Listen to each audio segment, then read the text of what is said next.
লক্ষ্মী ভান্ডার প্রকল্পে সাধারণ জাতির জন্য 500 থেকে 1000 টাকা করে ভাতা দেওয়ার কথা ঘোষণা করা হয়েছে বাজেটে।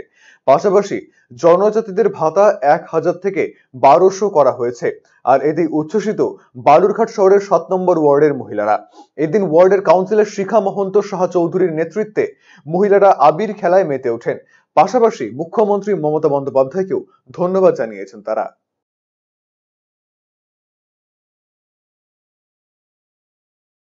আজকে আমরা প্রথমেই জানাই রাজ্যের মাননীয় মুখ্যমন্ত্রীকে আমরা আন্তরিক অভিনন্দন, সশ্রদ্ধ প্রণাম এবং শ্রদ্ধা।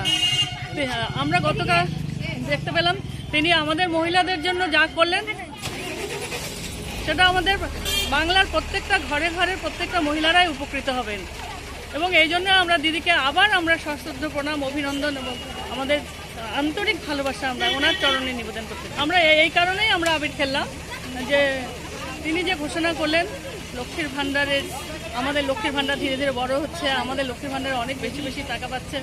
এতে আমাদের গ্রাম বাংলার মহিলারা সবথেকে বেশি খুশি উপকৃত হবেন। তাদের হাতে দুটো পয়সা আসলে তারা সেই পয়সাটা কখনোই ওনারা অপব্যয় করেন না, ওনারা সংসারের মধ্যে এই পয়সাটা ওনারা খরচা করেন। এতে ঘরে ঘরে আমাদের মহিলারা উপকৃত হবেন।